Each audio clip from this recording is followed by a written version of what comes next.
आखिर क्यों अपनी ही पुत्री सरस्वती की ओर आकर्षित हुए थे ब्रह्मा जी?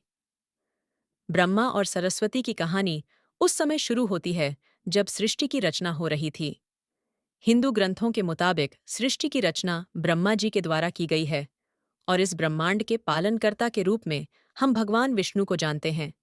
साथ ही भगवान शंकर को सृष्टि के संहारकर्ता के रूप में माना जाता है। मगर कमाल की बात यह है कि आपने पृथ्वी पर विष्णु और महेश के बहुत सारे मंदिर देखे होंगे, मगर आपने शायद ही कभी भगवान ब्रह्मा का मंदिर देखा होगा। पूरी पृथ्वी पर भगवान ब्रह्मा की मूर्ति केवल भारत के पुष्कर में है। सरस्वती पुराण में भगवान ब्रह्मा और माता सरस्वती के विवाह की बात लिखी हुई है। इसके अनुसार जब भगवान ब्रह्मा सृष्टि का निर्माण कर रहे थे, तो निर्माण को आगे बढ़ाने के लिए ज्ञान की आवश्यकता थी। इसी कारण उन्होंने अपने मन से माता सरस्वती की रचना की। सरस्वती की कोई माँ नहीं थी। उनका जन्म ब्रह्मा जी के मन से हुआ था। सरस्वती को ज्ञान की देवी के रूप में जाना जाता है। भगवान ब्रह्मा ने सरस्वती के साथ साथ सृष्टि के अन्य जीव जंतु, पहाड़, जंगल, नदियाँ आदि का निर्माण किया। इस निर्माण प्रक्रिया के दौरान ब्रह्मा जी माता सरस्वती के सौंदर्य से आकर्षित हो गए। माता सरस्वती न केवल ज्ञान की देवी थीं, बल्कि अत्यंत रूपवती भी थीं। परंतु चूंकि सरस्वती ब्रह्मा जी के मन से उत्पन्न हुई थीं, इसलिए उन्हें पुत्री की तरह माना जाता है। जब ब्रह्मा जी सरस्वती की ओर मोहित हुए, तो देवलोक में उनकी भारी निंदा हुई। हालांकि इन सब के बावजूद ब्रह्मा जी ने सरस्वती से विवाह किया और लगभग 100 वर्षों तक पृथ्वी पर जंगलों में निवास किया। इसी दौरान मनु नाम के पुत्र का जन्म हुआ, जिनकी संतानों से ही मनुष्य जाति की उत्पत्ति हुई। भगवान ब्रह्मा की पूजा क्यों नहीं होती? भगवान ब्रह्मा के इस व्यवहार के कारण देवलोक में यह निश्चय किया गया कि उनकी पूजा धरती पर नहीं की जाएगी। सरस्वती पुराण में बताया गया है कि भगवान ब्रह्मा ने सरस्वती को अपने मन से उत्पन्न किया और उनके सौंदर्य पर मोहित हो गए। जब माता सरस्वती को यह समझ आया, तो उन्होंने ब्रह्मा जी की दृष्टि से बचने के लिए रूप बदल लिया और पृथ्वी पर आ गईं। लेकिन ब्रह्मा जी ने हार नहीं मानी और उन्हें खोज निकाला। ब्रह्मा जी सरस्वती के साथ शारीरिक संबंध बनाना चाहते थे, जबकि सरस्वती इसके लिए तैयार नहीं थीं।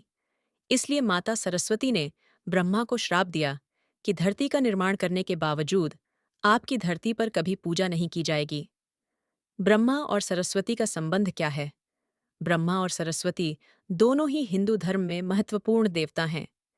किसी भी जानकारी पर भरोसा करने से पहले वेद और पुराणों का अध्ययन आवश्यक है। आपको बता दें कि हिंदू धर्म की सारी मूल जानकारी वेदों में दी गई है और वेदों में ब्रह्मा और सरस्वती के विवाह का कोई स्पष्ट उल्लेख नहीं है। अब सरस्वती पुराण के बारे में जो कहा जाता है, वह भ्रमित करने वाला है। हिंदू धर्म में सरस्वती पुराण नामक कोई भी प्रामाणिक पुराण मौजूद नहीं है। हिंदू धर्म में 4 वेद और 18 प्रमुख पुराण माने गए हैं। इन 18 में भी सरस्वती पुराण नाम का कोई पुराण नहीं मिलता। कुछ लोग मत्स्य पुराण का हवाला देते हैं, पर वहां भी ब्रह्मा और सरस्वती के विवाह का कोई उल्लेख नहीं है। अगर ब्रह्मा ने सबकी रचना की, तो सरस्वती उनकी पत्नी कैसे हुईं? जब ब्रह्मा जी ने सृष्टि का निर्माण प्रारंभ किया, तब विष्णु और महेश को छोड़कर और कुछ भी मौजूद नहीं था। इसलिए यदि उन्हें स्त्री और पुरुष की आवश्यकता थी, तो उन्हें अपने मन से ही उनकी रचना करनी पड़ी।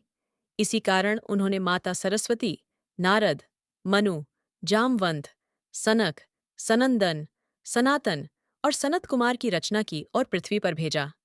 ज्ञान के संतुलन को बनाए रखने के लिए सरस्वती को साथ रखा गया और साथ रहने वाली स्त्री को पत्नी का दर्जा दे दिया गया। इसलिए सरस्वती को ब्रह्मा की पत्नी भी कहा जाता है और उनकी मानस पुत्री भी। ब्रह्मा का विवाह 5 बार क्यों हुआ? सृष्टि की रचना के बाद कई घटनाओं के कारण ब्रह्मा का विवाह 5 बार हुआ। उनकी 5 पत्नियां सरस्वती, सावित्री, गायत्री, श्रद्धा और मेधा थीं। ब्रह्मा जी की पूजा क्यों नहीं होती है?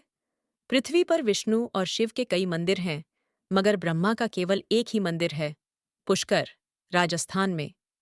मान्यता के अनुसार सृष्टि के निर्माण के समय वज्रनाश नामक राक्षस ने पृथ्वी पर उत्पात मचाया।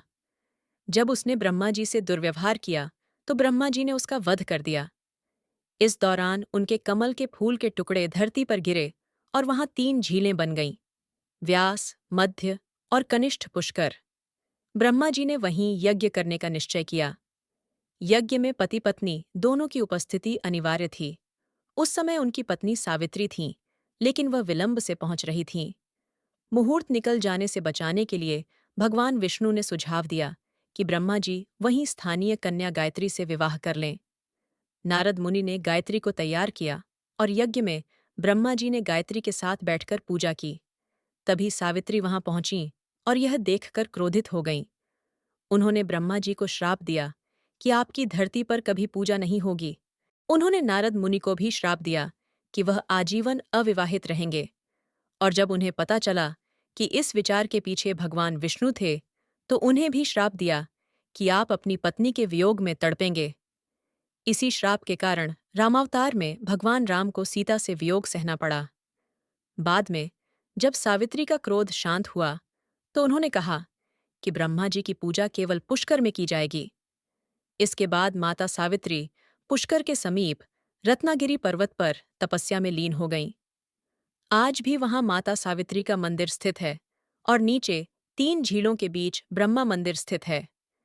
इतिहासकारों के अनुसार आदि शंकराचार्य ने 711 ईस्वी में इस मंदिर में मूर्ति की स्थापना की थी। उससे पहले वहां बिना मूर्ति के पूजा होती थी। दोस्तों, आपको यह कहानी कैसी लगी?